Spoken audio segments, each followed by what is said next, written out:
In the meantime, David mentioned the meme stocks today. GameStop, AMC, both surging again, up triple digits ahead of the open. Jim, you've been all over AMC to raise some equity. Yeah, well, and they do close an at-the-market offering. They have an at-the-market offering. They had it already planned, which is the smart way to do it. Did Adam Aaron have any stock left to sell? No, it's the company. No, but did Adam Aaron have any stock left to sell? I'm not going to go. Why not?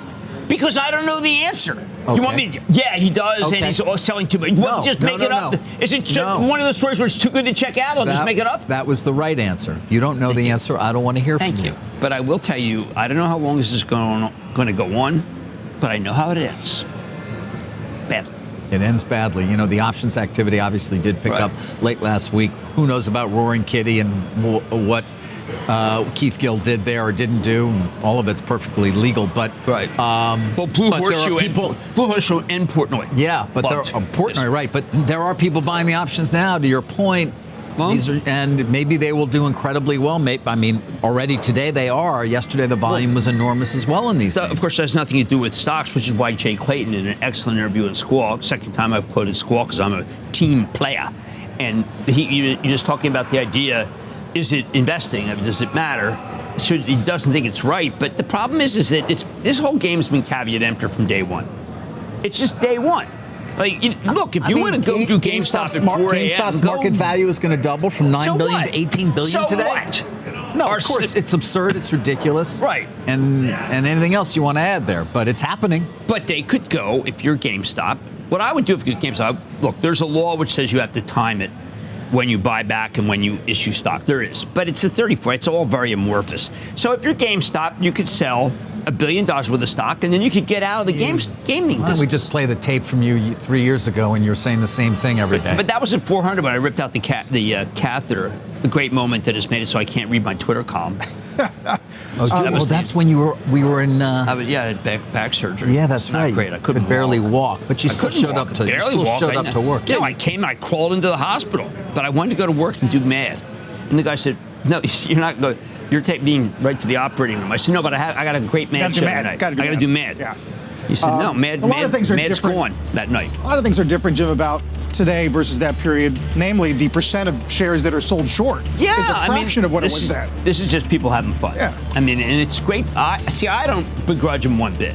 If you want to have fun, you want to get up at 4 a.m., Robin allows you to trade all the time, and buy it at 40 and have it go to 60, I love you. I have no problems with that. What does it matter? Reminds me of Archegos too, and Bill Huang is. But it doesn't matter. He's on trial. If Gensler were to say, "Look, I don't like this," then it'd be one thing. But I don't. Have anyone heard from Gensler? I mean, he's like the law. He's working on the fireplace. So I say, it's cleaning it out. I say, you know what? God love it. And I tell you, I think Portnoy told you he was doing it. You could have done it right alongside Portnoy. Portnoy shows up in everything. It's like there's nothing going on that he doesn't want to be a part of. Okay, so Buffett wasn't involved, but Portnoy was. In this particular case, Portnoy is the man to see.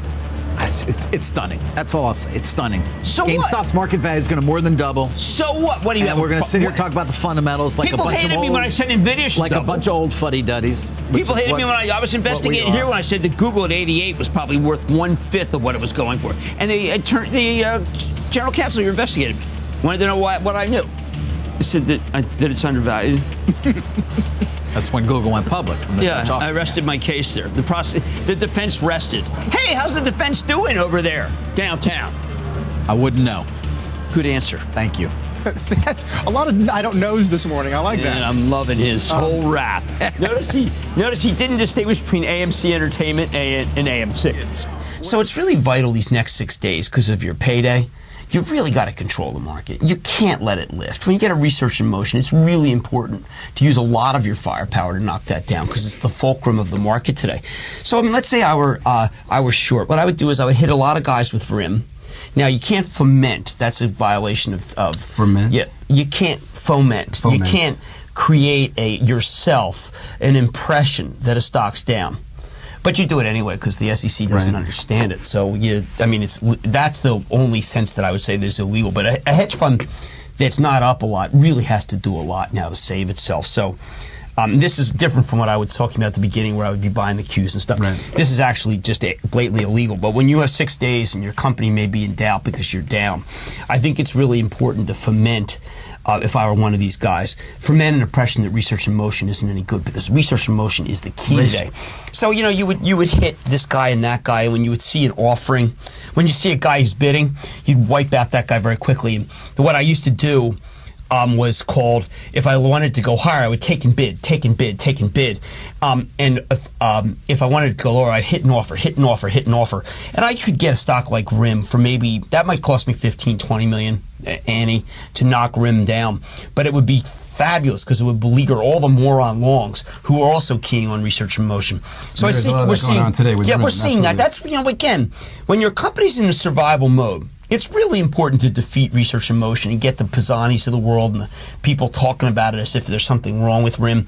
Then you would call the journal and you get the bozo reporter on research in motion, and you would feed that there's a Palm's got a killer it's going to give away. These are all the things you must do on a day like today, and if you're not doing it, maybe you shouldn't be in the game. But what's important when you're in that hedge fund mode is to not do anything remotely truthful. Because the truth is so against your view that it's important to create a new truth, to develop a fiction. By the way, no one else in the world would ever admit that, but I can care. That's right, and you can say that here. I can't. I'm not going to say it on TV.